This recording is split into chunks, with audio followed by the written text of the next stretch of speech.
Oh my God, welcome, welcome everyone. Oh my God, the journey of 1,000 miles began with a single step, and today is my first step on the Debbie Duran dialogue. I'm into a whole lot of things, so some people may know me from other things, but I've decided this kind of came about because on my TikTok page, I will share little nuggets, and I saw how much people ate them up and thanked me for sharing them, because sometimes people are going through things in their lives and they feel so alone, they feel so helpless, and they feel that nobody else is facing that. And sometimes just words of motivation could like really pull somebody back from the brink.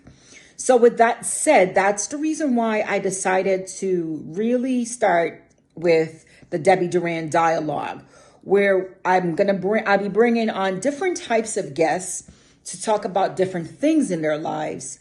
For now, my focus will be on people who have made it, and I want them to share some of the things that they went through to be where they are.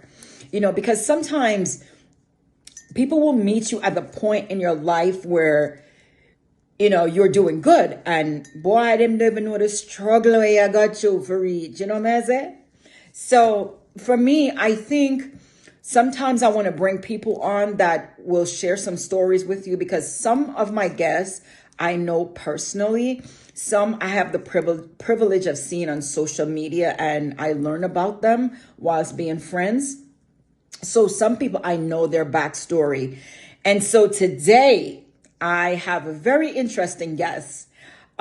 This person I've known since we were little kids, because we started high school together. And this woman is phenomenal. I remember when we were in high school in the 7th grade in Jamaica, she get up and say she want to be doctor. Now, most of us, when we're like in the 7th grade, we have no clue. We just get up and say something because that's what's expected of us. But this woman said she want to be a doctor from them time there, and she did, in fact, came out to be a doctor. She's an internal medicine doctor. And without further ado, allow me to introduce my very first guest on the Debbie Duran dialogue, Dr. Michelle Kitson. Good girl.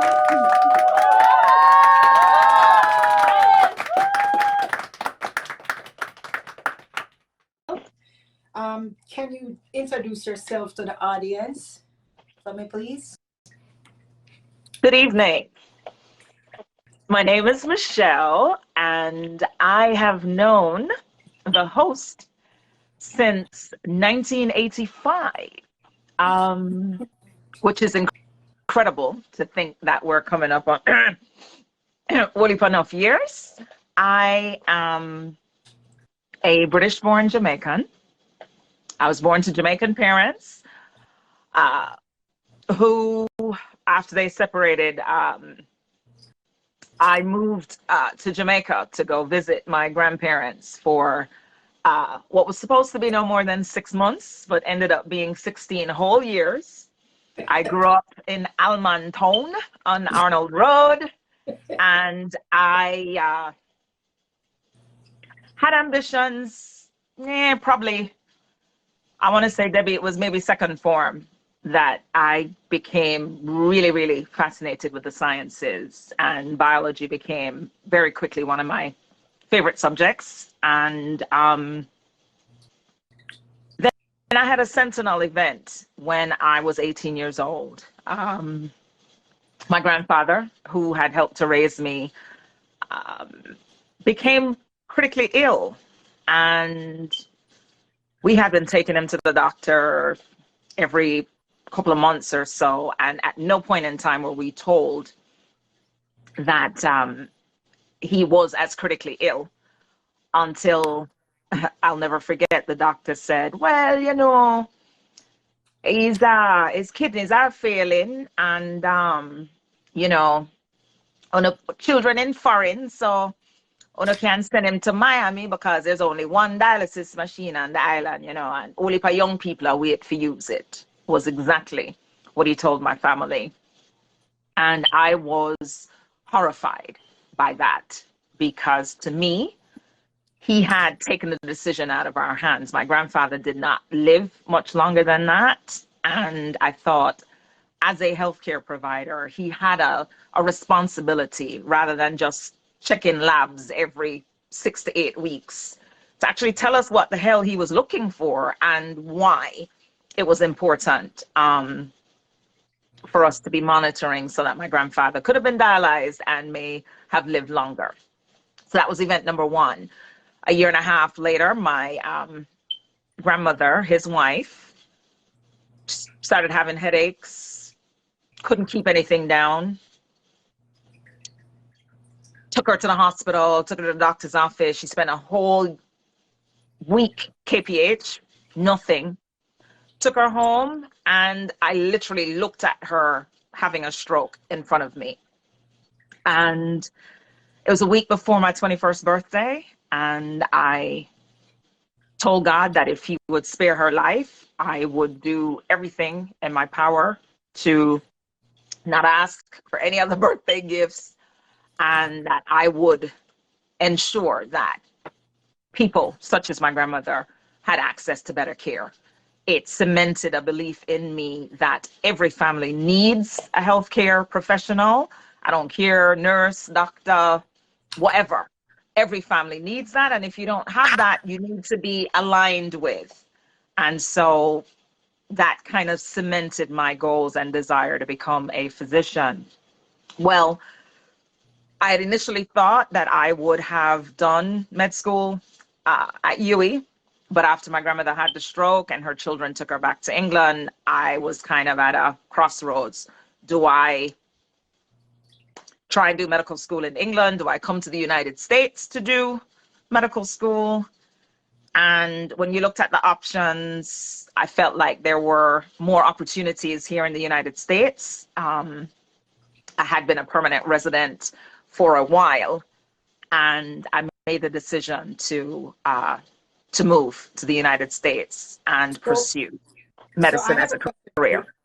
I have a question for you. So Michelle, so that you your with your grandparents being sick, you'd say that was the trajectory that set you on the path. But all right, so let me remind you something that you may not remember. You know, we went to high school together. We both went to Wilmers together. So I've known her since we were little picnic. All right.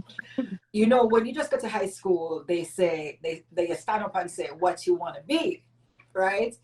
Most of we don't know where head from, where foot, where we want to be. We just would think of something and we just say it because we think that's what we want to be. She may not remember, but she was one of those people that got up and said she wanted to be a doctor. Her and another classmate of mine, they got up and said they wanted to be. That's why I always remember that. And they're both doctors today. One is a veterinarian and Michelle here is a medical doctor.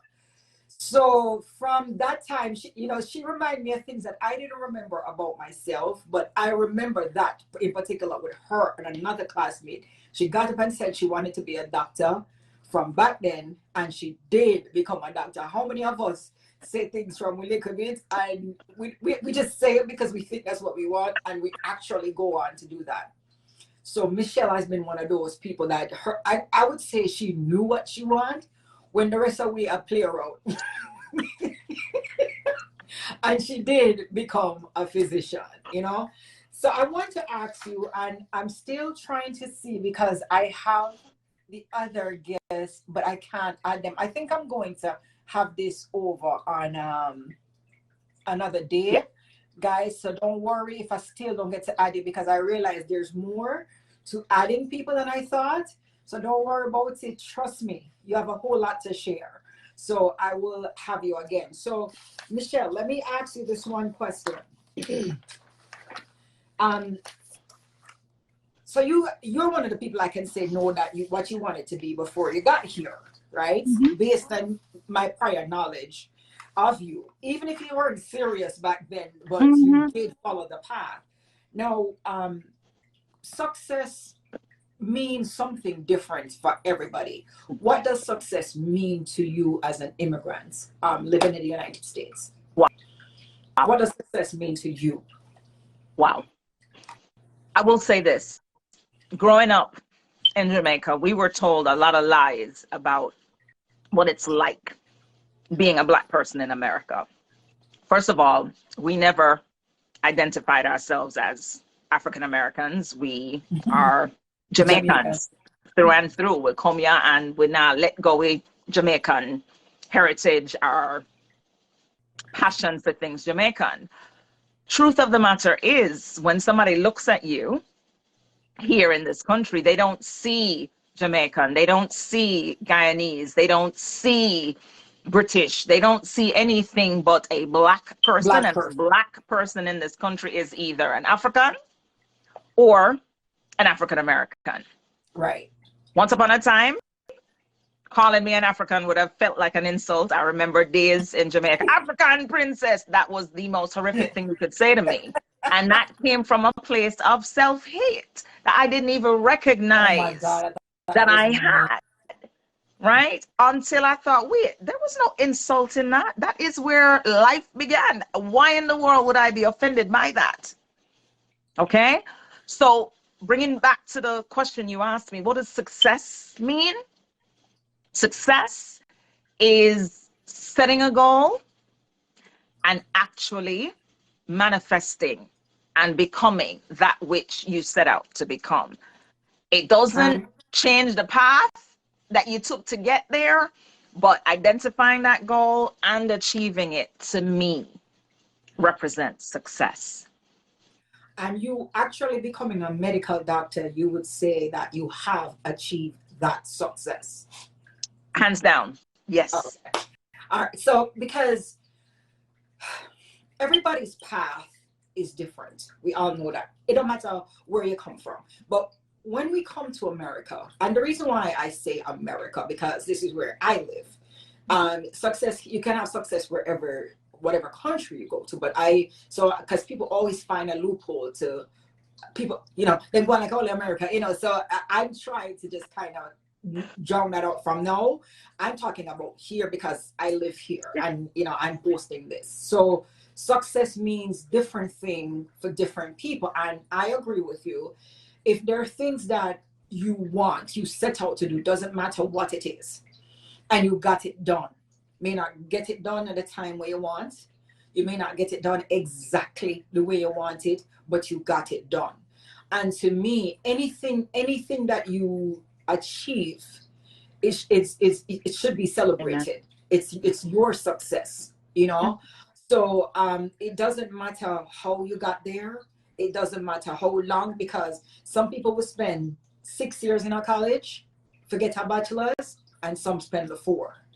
Well, I may spend the 4, you may spend the 6, but at the end of the day, you get the bachelor's degree. You know what I'm saying? You may get up today and said, I want to go open a barber shop. You open your barber shop and you start with one client, and you build your clientele over time, that you're successful in opening the barber shop. So you don't look at I would say don't look at anybody's success and say, boy, I should have me that, or me not take them successful because sometimes the shop empty. They are successful because they actually did what it takes to open the shop. The clientele will come over time. So success means different things for different people. So you're saying no, you can define your success from actually wanting to be a medical doctor and actually becoming a medical doctor. Absolutely. I'm still checking to see if I can have. It looks like it doesn't allow the multiple. I don't know, because I can't see Karen. It shows me Hector sending the thing. I'm gonna hit approve. I don't see it, but don't worry, I'm going to have it on TikTok again. All right, so I was going to ask you to tell me what is the defining moment, or the defining thing that changed you on the path, but you kind of told us that it was. So and again, you are one of the rare people that wanted to do something from your child and actually went on to do what you wanted. Me, I'm in high school. Yeah, I don't remember what I said I wanted to be. I was too Michelle was a very disciplined and dedicated. Oh my God. Michelle was one of those very undedicated people. You know, she's a rarity. you know, Time out. Michelle grew up with very strict grandparents who would have bust me behind if I didn't do what I needed I to do. remember your grandmother. So I did more afraid of the bus ass than I was of, anything. I had no choice. I had no choice. Oh gosh. And yes, people, so she's also she grew up around Almontown, even though she was born in England. So she grew up around Almontown. We went to Yep. Wilmers, and so I knew Michelle for a long time. All right, so what were some of the setbacks that you faced before you went on to be a medical doctor? Well, folks, I can tell you, I used to tease and say I took the scenic route, okay? Because most people here in the US, high school, go to college, bachelor's degree, take the medical college admissions test, pass it, get accepted to medical school, do 4 years of med school, graduate as a medical doctor, and then go on to a residency, which is a specialty where you specialize. And I'm an internal medicine physician, which means I take care of people 18 to the grave. I may see the odd 17 or so year old, but it's usually quite close to 18. I take care of adults. Well, that was not my path. I came to the United States permanently in 1997. I moved to Georgia. This was the year after the Atlanta Olympics. Georgia was happening in some regards, but Georgia was also backwards as well. And the first time I was called the N-word happened at a gas station. I did not understand how the pumps worked. And I said to a gentleman across from me, I said, "Excuse me, sir, would you mind?" He said, "Figure it out yourself, you dumb, you know what?" And I was like, Wow. Whoa, I was stunned. I politely put back the nozzle, took my behind into the car and drove off. Of course, afterwards, there were all these things. So this was one of them tobacco chewing, overalls wearing, deep South, no intelligence having man calling me a dumb, you know what. And I was stunned. So that was welcome to America. Welcome to America. Know your place. And in 1998, the year after, I took and made what I didn't even know was a very good score on the admissions test, but did not actually get into medical school until 2001, the last year that my scores were worth anything. I would have had to resit that exam had I not. You got 4 years. 3 or 4 years, right, to get into to actually start medical school before you'd have to take it again. I'd known I wanted to be a wife. I knew I wanted to be a mother. And for some reason, I like to do things the hard way. So I married in 2000, conceived in 2000, got my acceptance to medical school 2 weeks before I delivered my first son. And I thought, oh, well, I'll just ask them if they'll defer my acceptance for a year so I can get used to motherhood. And they were like, No.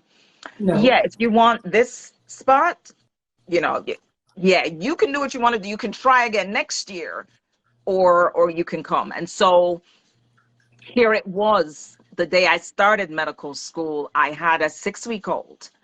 And at the time, my then husband and I were separated, and I had to start medical school with an infant. And looking back now, it seems like really crazy, because who does that? Yeah, that would be me. Weren't you in retail at one point? Weren't you? Oh, doing absolutely. Retail? In that time between 97 and starting medical school in 2001, I worked at Sears. I worked for Delta Airlines. I was a reservation sales agent. And yeah, but I just knew this is not me. This is not what I am going to do with my life. For some reason, that calling was stamped on me. And I knew that medicine was what I was going to pursue. Again, like I said, what I didn't tell you, and the reason I was nibbling on candy early on, is at age 19, while I was at UWI, one summer, my summer between, I want to say, first and second year, I dropped 10 pounds in 2 weeks. I was thirsty all the time. I could sleep for 16 hours and still get up exhausted. I was having blurred vision. I was like, this is kind of weird. This kind of, if I didn't know better, I'd think I had diabetes. And got my first paycheck, took my family out to dinner, started reaching for everybody's drink. And those of you who were raised in Jamaican households knew there was no drink till you finish eating dinner. I actually went into the bathroom and stuck my head under the tap. I was that parched, which London water tastes quite nasty. So for me to have done that, I knew something was wrong. The next day I was diagnosed as being a type 1 diabetic. Oh. And again, that was another cardinal point. I had to pivot, say to myself, this is not a life sentence. I either have to grab this diabetes thing by the short and curlies or let it derail me. And so at one point I was told that conceiving was going to be difficult for me. Having a child was going to be difficult for me as a type 1 diabetic. And I decided. You said you were diagnosed when you were 19. 19 years old. Absolutely. Okay. Absolutely. So I was diagnosed before I moved to America. And oh my gosh, you bringing up a whole bunch of stuff. The long and short of it is, I married. I became pregnant. It was high risk because I was a diabetic. When I was first diagnosed as being pregnant, my blood sugars were through the roof. My OB said, excuse me, ma'am, I need you to understand you're an incubator. You need to take care of my baby. Get your together.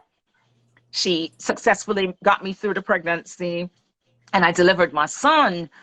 But I had to juggle because having a child that is completely dependent on you. And you're separated from your husband at this point. Me, one, and God. Me, one, and God. Wait, and I didn't go to medical school in Georgia. I went to medical school in Nashville, where I knew a whole 2 people other than my classmates. And so I had to embrace the village concept. So that was one of the things. The reason I know this was divine is, one, you just reminded me that I spoke that. I gave life to that dream that I would become a physician. And I, in spite of the obstacles, knew that my purpose was to become a physician. And so whatever I had to do besides teeth, I'm not going to tell you I didn't beg and borrow, but to do those things to make it happen. This is important to share, because a lot of the times when people are going through stuff, right? We all believe that our problems is the worst, right? Nobody understands our problems. We kind of, whenever we're all going through stuff. Yeah. And sometimes when other people put their problems on the table, you realize that, Jesus, maybe I'm not as bad. And sometimes when people see you achieve success, they believe that maybe you just lucky and got there, and they don't understand the things that you have to go through, the failures that, and the obstacles that you had to go around to get where you're at. You could have felt sorry for yourself, because type 1 diabetes is normally in children, people, right? So that's type 1 diabetes. So you could have started feeling sorry for yourself and, make that be the thing that holds you back. Like, I can't do this, and that's one of the reasons why I had this panel of you guys initially, because I wanted people to know that, yes, even though things appear to be going good in our lives now, we had these struggles that and these obstacles, but we did not let them stand in the way in order for us to move forward. And so I have another question for you, Michelle. Who are some of the people, you know, or who would you say, because some, all right, so some people define help a lot as financial. You know, it has to be tangible. If somebody don't give them something or give them something tangible, they didn't help them. And people need to understand, if somebody watch your baby, if somebody gives you some word of encouragement when you're at your lowest, if somebody offers to get you something to eat or something whilst you're going, that is help. If somebody just said it's going to be okay, you got this, that's them helping you. So who are the people that you say helped you along the way, or who are some of the people who are instrumental in because you can't do this by yourself, no matter how you think you could. There had to be people along the way. Who are some of the people that you would say? Debbie, they're innumerable. If you thought of me and said a prayer for me, you helped me along the way. If you allowed me to leave my child in the stroller in the study room while he was asleep so I could go to the supermarket and buy something, so I could go to the laundromat and wash our clothes. If you wow. If you at the daycare watched me struggling and said to me, when my children were away at college, somebody always shared a helping hand with them. So bring your child to my home.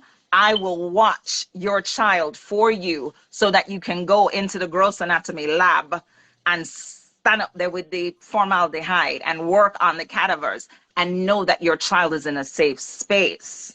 When the diaconate ministry, when the women at church paid teenagers to babysit so I could go and study. Come on now. You sowed into my life. That was not finances in my hand. That was people doing for me that which was priceless. And so I tried my best to honor those people. When my child made it to age 18, I talked about the road to 18 because he was growing up as I was growing up. His childhood, his infancy, he lived that while I was a medical student.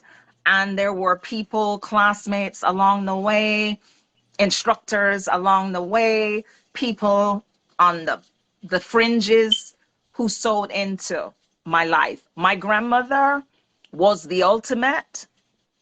She showed me what sacrifice looked like. She showed me what sowing seeds looked like. Not everybody who is family is a blood relation. Exactly. Okay, and I have expanded my family so much based on people who wanted to sow a seed into my life. You know, sometimes they say strangers are better than your own. And sometimes that's by choice, and sometimes that, because for me, most of my family were not here when my kids were little. So I didn't really have a lot of people to watch them. But the same thing, I had a neighbor, I live in the projects in the Bronx, and I had a neighbor that said to me, she'll watch my baby and my small daughter whilst I go to school. And no matter how I tried to pay her, she would not take any money from me. She always said she's proud of me, right? Because I was one of the few Black women she knew that went to Fordham. So she was, and I tried to take her out for dinner. I tried to go around the corner and that's why when she died, my ball over the woman like she have a mother. Like, you know, because what she did for me, I couldn't pay for. Mhm. You know what I'm saying? I never had to worry. I had a class every Saturday morning, and she was there watching my two, my baby and my small daughter. So you know, I always, because sometimes he was like, nobody never did it for me. I mean, one on God. Yes, God was there, and you was there, but there had to be people around you that did something for you, that said something. Of course, I got have the negative one them where I can tell you, say, boy, you can't, I think you can do that, you know, you're going to have those ones, but you can't pay attention to them one day. Pay attention to the people that said, you know, you got this, even when you feel burned out. And that leads me to another one of my questions. Was there any time you felt like giving up?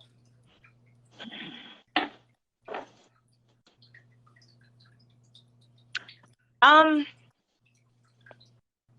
Or this is too much for me? Did I make the right decision? Did you ever feel like that on your way? Multiple times, not giving up, but having to do a hard stop. My healthy appearing, young, supportive father had a subarachnoid hemorrhage at age 49 and died. My daddy, who was Mr. Fitness, Mr. Me no eat pork, me no eat this, me no drink. I mean, he was as healthy as they came.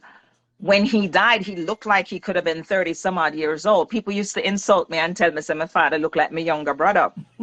I laugh in hindsight, but losing him, my last year in medical school, I had to take a break. I had to take a semester to kind of regroup.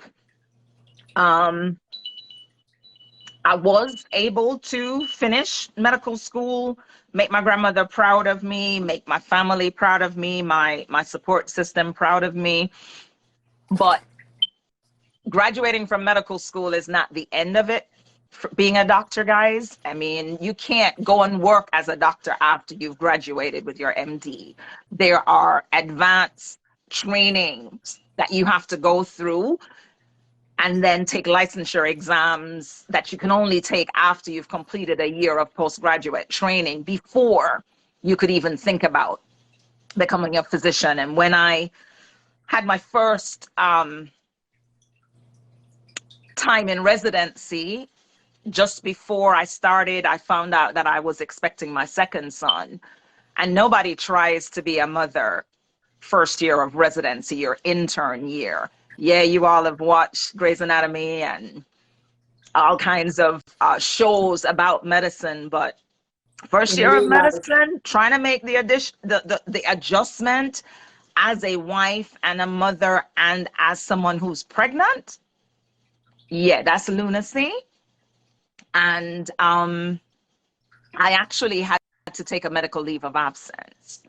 And my son came 3 weeks early, perfectly healthy, 6 pounds, 7 ounces. I filed for divorce when he was exactly 8 weeks old. And I woke up to an unresponsive child when he was 3 months and 18 days. I literally was performing CPR on my own child. And I would later find out that the paramedics told me that I had been working on him for 11 minutes before they got there. And they were not able to save my child. And so I joined the unfortunate group of women who lost a child to SIDS, to sudden infant death, because it was ruled natural causes, like what's natural about a baby dying. And I was at a crossroads. I could curl up and not go forward, especially being in a really nasty divorce, in the middle of a nasty divorce, or I could push through because I had a child already, a 6-year-old who needed his mom to be here, to show up, to do what needed to be done. And thanks be to God, Um, my baby died March 25th, 2008. My divorce came through November 17, 2008. And I was back in residency July 1, 2009. And God brought me through that. 2012, I completed my training in internal medicine.